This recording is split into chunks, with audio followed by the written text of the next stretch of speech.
हमारी आस्था का प्रकृति से कितना गहरा जुड़ाव है। इस पूजा के जरिए हमारे जीवन में सूर्य के प्रकाश का महत्व समझाया गया है। साथ ही ये संदेश भी दिया गया है कि उतार चढ़ाव जीवन का अभिन्न हिस्सा है। इसलिए हमें हर परिस्थिति में एक समान भाव रखना चाहिए। छठ मैया की पूजा में भांति भांति के फलों और ठेकुआ का प्रसाद चढ़ाया जाता है। इसका व्रत भी किसी कठिन साधना से कम नहीं होता। छठ पूजा की एक और खास बात होती है कि इसमें पूजा के लिए जिन वस्तुओं का इस्तेमाल होता है उसे समाज के विभिन्न लोग मिलकर तैयार करते हैं। इसमें बांस की बनी टोकरी या सुपली का उपयोग होता है। मिट्टी के दियों का अपना महत्व होता है। इसके जरिए चने की पैदावार करने वाले किसान और बतासे बनाने वाले छोटे उद्यमियों का समाज में महत्व स्थापित किया गया है। इनके सहयोग के बिना छठ की पूजा संपन्न ही नहीं हो सकती। छठ का पर्व हमारे जीवन में स्वच्छता के महत्व पर भी जोर देता है। इस पर्व के आने पर सामुदायिक स्तर पर सड़क, नदी, घाट, पानी के विभिन्न स्रोत सबकी सफाई की जाती है।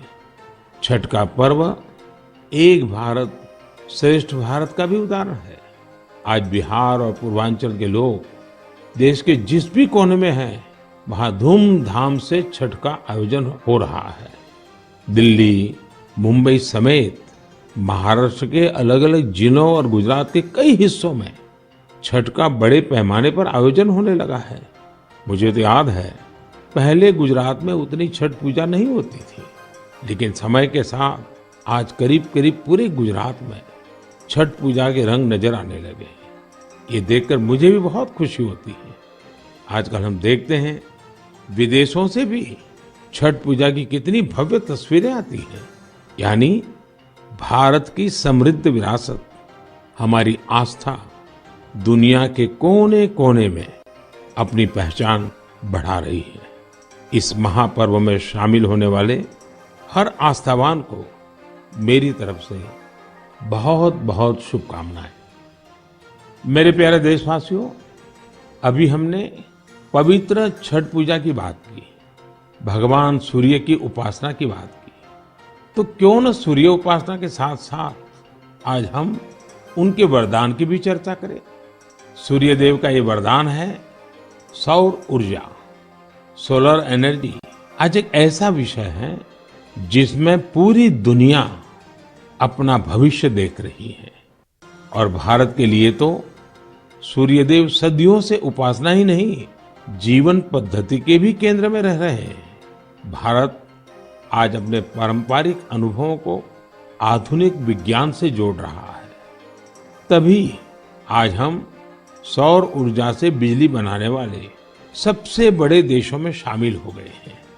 सौर ऊर्जा से कैसे हमारे देश के गरीब और मध्यम वर्ग के जीवन में बदलाव आ रहा है, वो भी अध्ययन का विषय है। तमिलनाडु में कांचीपुरम में एक किसान है, थिरु के एजिलन। इन्होंने पीएम कुसुम योजना का लाभ लिया और अपने खेत में 10 हॉर्स पावर का सोलर पंप सेट लगवाया। अब उन्हें अपने खेत के लिए बिजली पर कुछ खर्च नहीं करना होता है। खेत में सिंचाई के लिए अब वो सरकार की बिजली सप्लाई पर निर्भर भी नहीं है। वैसे ही राजस्थान के भरतपुर में पीएम कुसुम योजना के एक और लाभार्थी किसान हैं कमल जी मीणा। कमल जी ने खेत में सोलर पंप लगाया, जिससे उनकी लागत कम हो गई है। लागत कम हुई तो आमदनी भी बढ़ गई। कमल जी सोलार बिजली से दूसरे कई छोटे उद्योगों को भी जोड़ रहे हैं। उनके इलाके में लकड़ी का काम है, गाय के गोबर से बनने वाले उत्पाद हैं, इनमें भी सोलर बिजली का इस्तेमाल हो रहा है। वो 10-12 लोगों को रोजगार भी दे रहे हैं। यानी कुसुम योजना से कमल जी ने जो शुरुआत की, उसकी महक कितने ही लोगों तक पहुंचने लगी है। साथियों, क्या आप कभी कल्पना कर सकते हैं कि आप महीने भर बिजली का उपयोग करें और आपका बिजली बिल आने के बजाय आपको बिजली के पैसे मिले? सौर ऊर्जा ने ये भी कर दिखाया है। आपने कुछ दिन पहले देश के पहले सूर्य ग्राम गुजरात के मोढेरा की खूब चर्चा सुनी होगी। मोढेरा सूर्यग्राम के ज्यादातर घर सोलर पावर से बिजली पैदा करने लगे हैं। अब वहां के कई घरों में महीने के आखिर में बिजली का बिल नहीं आ रहा, बल्कि बिजली से कमाई का चेक आ रहा है। ये होता देख अब देश के बहुत से गांवों के लोग मुझे चिट्ठियां लिखकर कह रहे हैं कि उनके गांव को भी सूर्यग्राम में बदला जाए। यानी वो दिन दूर नहीं जब भारत में सूर्य ग्रामों का निर्माण बहुत बड़ा जन आंदोलन बनेगा और इसकी शुरुआत मोढेरा गांव के लोग कर ही चुके हैं। आइए मन की बात के श्रोताओं को भी मोढेरा के लोगों से मिलवाते हैं। हमारे साथ इस समय फोन लाइन पर जुड़े हैं श्रीमान बिपिन भाई पटेल। बिपिन भाई नमस्ते। देखिए, अब तो मोढेरा पूरे देश के लिए एक मॉडल के रूप में चर्चा में आ गया है, लेकिन जब आपको अपने रिश्तेदार परिचित सब बातें पूछते होंगे तो आप उनको क्या बताते हैं? क्या फायदा हुआ? सर, लोग हमारे को पूछते हैं तो हम कहते हैं कि हमारे जो बिजली बिल आता था, लाइट बिल, वो अभी 0 आ रहा है और कभी 70 रुपये आता है, पर लेकिन हमारे पूरे गांव में जो आर्थिक परिस्थिति है वो सुधर रही है। यानी एक प्रकार से पहले जो बिजली बिल की चिंता थी वो खत्म हो गई। हाँ सर, वो तो बात सही है सर। तो अभी तो कोई टेंशन नहीं पूरे गांव में। सब लोग को लग रहा है कि सर ने जो किया तो वो तो बहुत अच्छा किया है। वो खुश है सर, आनंदित हो रहे हैं सब। अब अपने घर में ही खुद ही बिजली का कारखाना के मालिक बन गए, खुद का अपना घर के छत पे बिजली बन रही है। हाँ, बात सही है सर। तो क्या ये बदलाव जो आया है उसकी गांव के लोगों पे क्या असर है? सर, वो पूरे गांव के लोग वो खेती कर रहे हैं, तो फिर मेरे को बिजली की जो झंझट थी तो उसमें मुक्ति हो गई है। बिजली का बिल तो भरना नहीं है, निश्चित हो गए है सर। मतलब बिजली का बिल भी गया और सुविधा बढ़ गई, झंझट भी गया सर। और सब जब आप यहाँ आए थे और तो 3D शो जो यहाँ उद्घाटन किया, तो इसके बाद तो मोढेरा गांव में 4 चांद लग गए सर। और वो जो सेक्रेटरी आए थे सर, जी जी, तो वो गांव फेमस हो गया सर। या यूएन के सेक्रेटरी जनरल, उनकी खुद की इच्छा थी, उन्होंने मुझे बड़ा आग्रह किया कि भाई इतना बड़ा काम किया है तो मैं वहां जाके देखना चाहता हूँ। चलिए बिपिन भाई, आपको और आपके गांव के सब लोगों को मेरी तरफ से बहुत बहुत शुभकामनाएं, और दुनिया आप में से प्रेरणा ले और ये सोलर एनर्जी का अभियान घर घर चले। ठीक है सर, हम लोगों को बताएंगे कि भाई सोलर लगवाओ, आपके पैसे से भी लगवाओ तो बहुत फायदा है। हाँ, लोगों को समझाइए। चलिए, बहुत बहुत शुभकामनाएं। धन्यवाद भैया। Thank you sir, thank you लोगों सर। को रौंदा है बाईपास पर खड़े आपसे बात करके। बिपिन भाई का बहुत बहुत धन्यवाद। आइए अब मोढेरा गांव में वर्षा बहन से भी बात करेंगे। हेलो, नमस्ते सर। नमस्ते नमस्ते वर्षा बहन, कैसी हैं आप?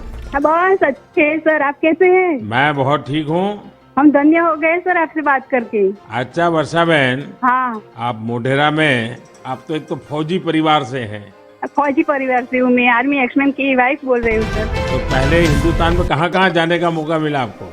मुझे राजस्थान में मिला, गांधीनगर में मिला, कचरा का जो जम्मू है वहाँ पर मिला मौका, साथ में रहने का बहुत सुविधा वहाँ पर मिल रही थी सर। और ये फौज में होने के आपकी जान कारण सब आप चीज का हिंदी भी बढ़िया बोल रही हो।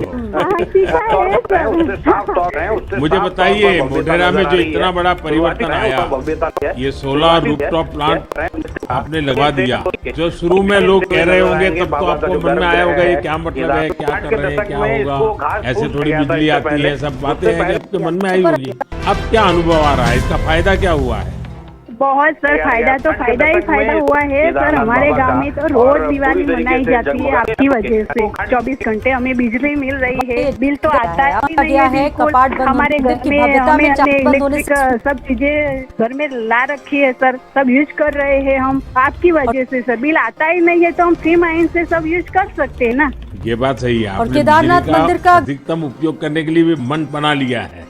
बना लिया सर, बना लिया। अभी हमें कोई दिक्कत ही नहीं और है। केदारनाथ हम मंदिर से का सब गर्भगृह जो वॉशिंग मशीन है, एसी है, सब चला सकते हैं सर। और गांव के बाकी लोग भी खुश हैं इसके कारण। बहुत बहुत खुश है सर। अच्छा, ये और आपके केदारनाथ पतिदेव तो मंदिर वहाँ का सूर्य मंदिर में गर्भगृह काम स्वर्ण करते हैं। जड़ित किया गया। वहाँ वो जो लाइट शो हुआ, इतना बड़ा इवेंट हुआ, मंदिर का और अभी गर्भगृह दुनिया भर के स्वर्ण मेहमान आ रहे और हैं। केदार दुनिया भर के फॉरेनर आ सकते हैं। अगर आपने वर्ल्ड में प्रसिद्ध कर दिया है हमारे गांव को। तो आपके पति को अब काम बढ़ गए होगा, इतने मेहमान वहाँ मंदिर में देखने के लिए आ रहे हैं। अरे कोई बात नहीं, जितना भी काम बढ़े सर, कोई बात नहीं, इसकी हमें कोई दिक्कत नहीं है। हमारे पति को बस आप विकास करते जाओ हमारे गांव का। अब गांव का विकास तो हम सबको मिल करके करना है। हाँ हाँ सर, हम आपके साथ हैं। और मैं तो मोढेरा के लोगों का अभिनंदन करूंगा, क्योंकि गांव ने इस योजना को स्वीकार किया और उनको विश्वास हो गया कि हाँ, हम अपने घर में बिजली बना सकते हैं। 24 घंटे सर हमारे घर में बिजली आती है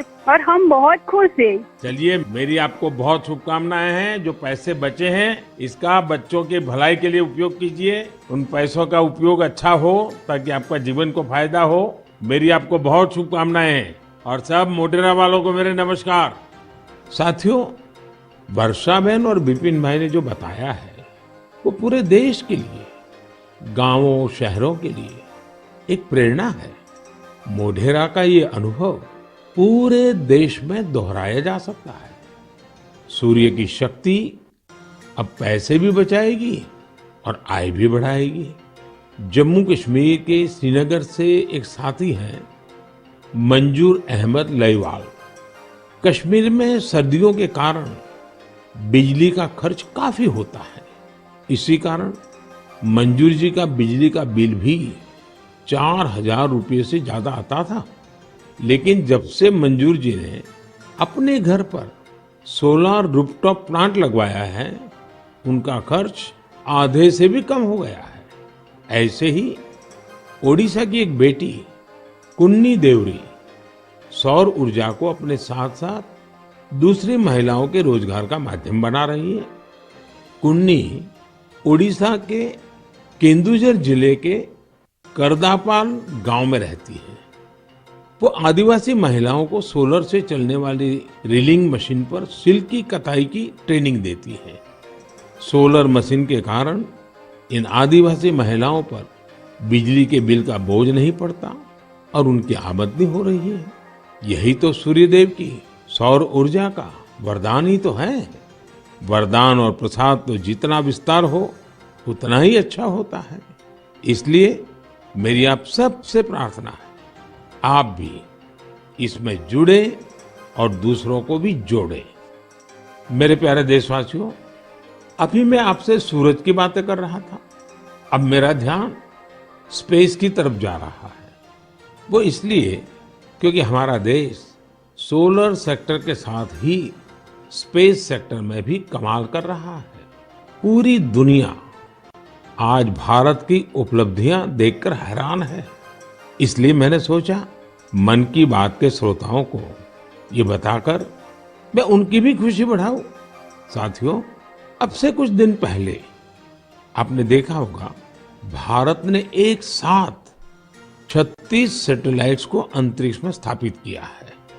दिवाली से ठीक एक दिन पहले मिली ये सफलता एक प्रकार से ये हमारे युवाओं की तरफ से देश को एक स्पेशल दिवाली गिफ्ट है।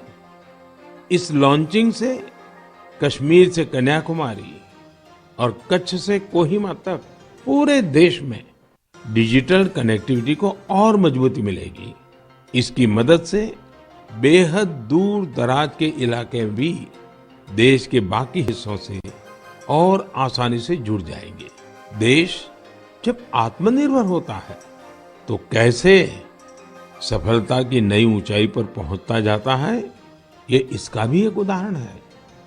आपसे बात करते हुए मुझे वो पुराना समय भी याद आ रहा है जब भारत को क्रायोजेनिक रॉकेट टेक्नोलॉजी देने से मना कर दिया गया था।